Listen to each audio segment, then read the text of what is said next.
हरिदिनी हे महाराज, आलं का लक्षामध्ये? आणि हरिदिनीचं महत्व आज आदरणीय महाराजांनी सुद्धा सांगितलं. पण महत्व हरिदिनीचं आहे, पण हरिदिनी म्हणजे नेमकं काय हे तुम्हाला आम्हाला अजून काही कळलेलं नाही. त्याच्यावर थोडंसं चिंतन करू. कारण लक्षात घ्या, एकादशी व्रत काय मानव निर्मित आहे का? तुम्ही मानव निर्मित असतात का काही गोष्टी? मानव निर्मित असतात काही गोष्टी. एका जागी महाराज कार्यक्रमासाठी गेलो आणि गेल्याच्या नंतर जेवण वगैरे झालं, त्या फार असणाऱ्या ग्रस्तांना मोठेपणा देवघरा दाखवला. देव ठेवतो ना आपण देवघर दाखवलं. आणि देवघर दाखवल्याच्या नंतर तिथं एवढा मोठा असणारा म्हणले गोल देव होता, गोल. त्याला कोणचा हात नाही, पाय नाही, डोळा नाही, काही नाही. म्हणलो दादा ते कोणचा देव आहे हो? अहो म्हणले हे जावळेश्वर आहे. तर म्हणले जावळेश्वर. मी म्हणलो बा जावळेश्वर कुठल्या ग्रंथात आतापर्यंत काय ऐकण्यात आलं नाही, काही नाही. म्हणजे नेमकं काय आख्यायिका? अहो आख्यायिका काहीच नाही म्हणले. आमच्या इथं म्हणून असणार एखादं जन्माला आलं, मुलगा असो मुलगी असो, जेवढे जेवढे जन्माला आले तेवढ्याची जावळं काढायचे आणि शेंद्रात असणारे काय करायचे, शेंद्रामध्ये कालवायचे, ते त्या असणाऱ्या गोळ्याला लावायचे. मग ते असणारा म्हणजे जावळेश्वर मोठा मोठा मोठा मोठा व्हायचा, मोठा मोठा होत होत जायचा. म्हणजे आता लक्षात घ्या, ज्या देवाचं वर्णन कुठल्याही ग्रंथामध्ये नाही आणि आपल्या डोसक्याची केस शेंद्रात बुडवायची, त्याचा असणारा म्हणले आज्याचा पंज्याचा सगळ्याचे असणारी जावळ त्याला चिटकत जायचे. मग हे देव मानव निर्मित नाही का महाराज? मानव निर्मित देव किंवा त्याला कसल्याही प्रकारचा आधार नाही असा मानव निर्मित. मग अनेक अशा गोष्टी आहेत महाराज की मानव निर्मित आहेत महाराज. आपल्या हितासाठी, आपल्या सोयीसाठी आपण निर्माण केलेले. शेंदरी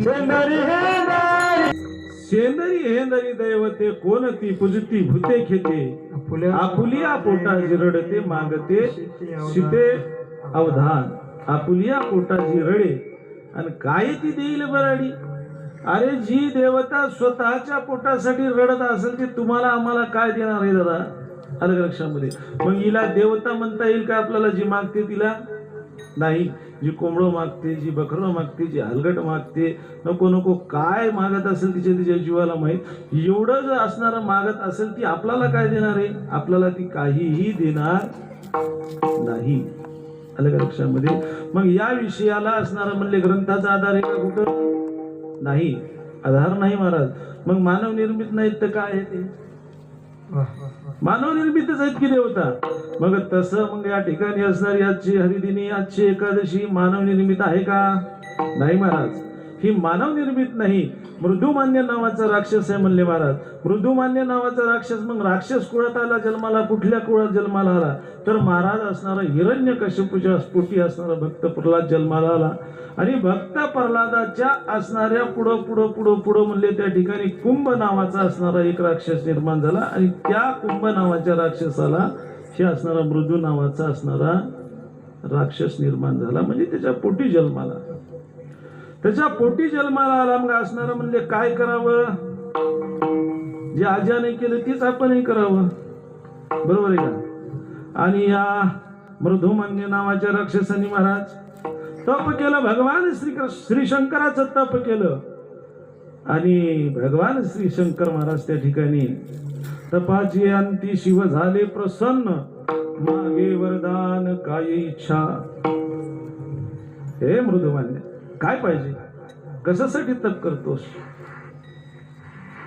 आणि त्यावेळेस हा मृदुमान्य म्हणू लागला, देवा मला असं वरदान द्या, मला असं वरदान द्या की माझा असणारा देवाच्याही हाताने असणारा मृत्यू होणार नाही, माणसाच्या हाताने होणार नाही, आणि असणारा म्हणजे कुठल्याही दानवाच्या हाताने माझा मृत्यू होणार नाही. असं वरदान मागितलं. आणि भगवान श्रीकृष्णानं असणारं तथास्तु, श्री शंकरांनी असणारं तथास्तु म्हणून वरदान दिलं. आता वरदान देत असताना, वरदान दिल्याच्या नंतर भगवंत पुढं काय बोलू लागले हे त्याचं ऐकायचं कर्तव्य आहे की नाही महाराज? ऐकलं नाही महाराज. जसं एखाद्या लेकरानं म्हणले पैशाची यात्रा आहे आणि पैशाच्या यात्रेमध्ये लेकरू बाबा मला फुगा घेऊन द्या, बाबा मला फुगा घेऊन द्या, बिरोबापासून रोडपर्यंत जाऊस तर म्हणायला त्यानं नाद लावायले, बाबानं काही फुगा घेऊन दिला नाही. शेवटी घरी गेल्यावर खळखळ खळखळ लेकरू लढू लागलं, बाबा फुगा फुगा फुगा. बाबा भावानं फुगा देण्यासाठी आता कळालं की आता काय पोरग मुकाट्यानं बसत नाही. मग असणारा खिशातून 1 रुपया काढला आणि त्या लेकराला दिला आणि दिल्याच्या नंतर ते लेकरू किती वेळ तिथं थांबल म्हणले? थांबल का?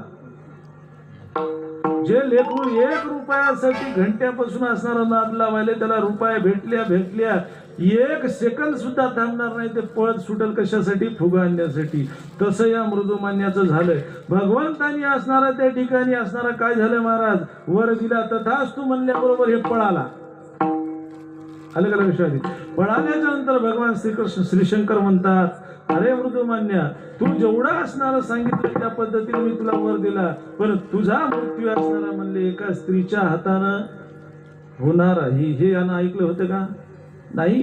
हे पळालं महाराज.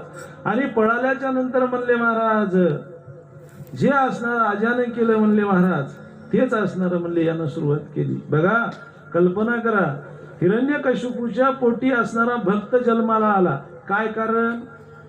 सत्वर उच्चार प्रल्हादी बिंबला आणि उद्धवा लादला कृष्ण जाता म्हणले. त्या ठिकाणी असणारा नारदाची कथा प्रल्हादानं ऐकली म्हणले महाराज, आणि असणारा प्रल्हाद त्या कुळामध्ये जन्माला आला. पण शेवटी असणारा त्याच कुळाचा हा मृदुमान्य म्हणले महाराज आज याच्याच असणार म्हणले पूर्वजाच्याच असणाऱ्या चालीवर गेला आणि असणारा सर्वांना त्रास देऊ लागला आणि सर्व देवता सोबत युद्ध करू लागला महाराज. आता देवाच्या हाताने असणार याला मरण नव्हतं आणि मानवाच्या हातात नव्हतं, दानवाच्या हातात नव्हतं. मग आता याला मारायचं कसं?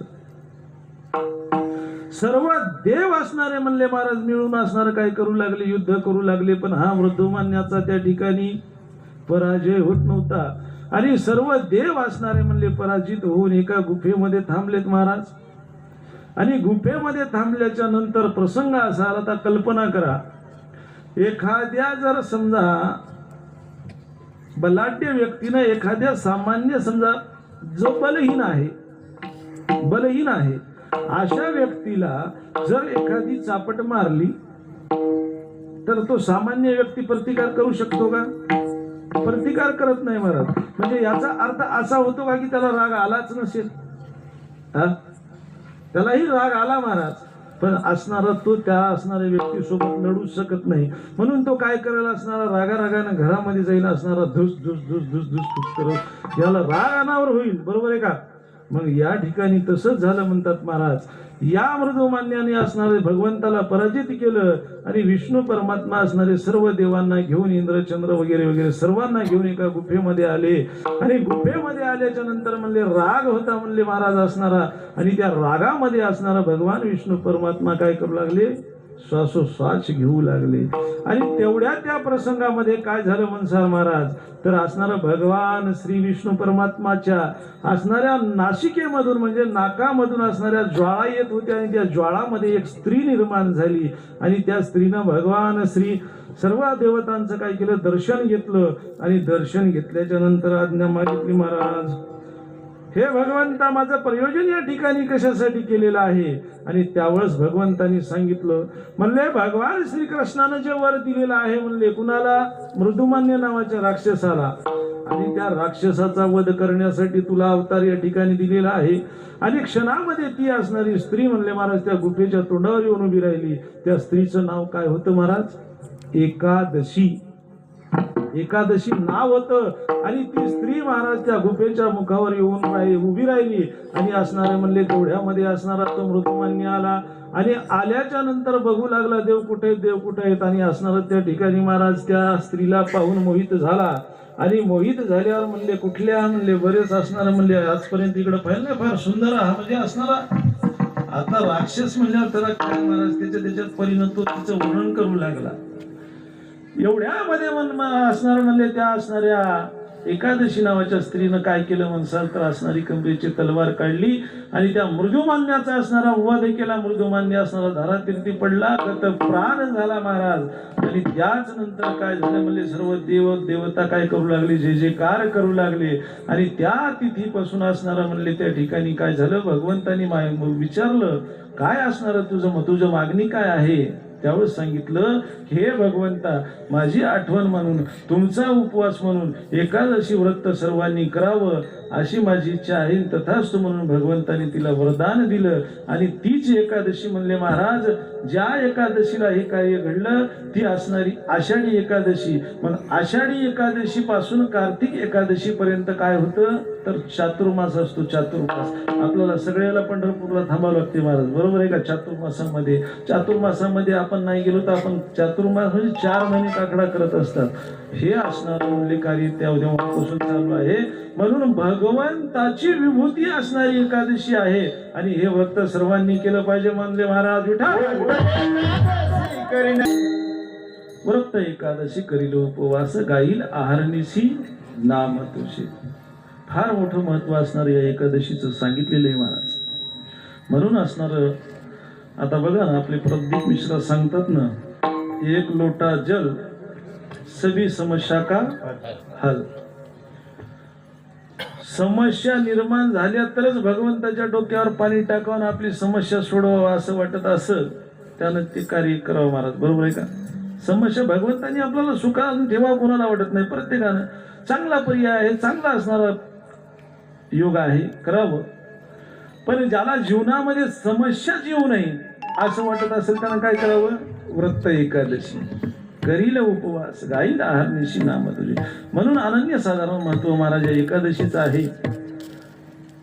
सर्वांनी एकादशी करा. केल्या तर तुमच्या असणाऱ्या जीवाला समाधान प्राप्त होईल.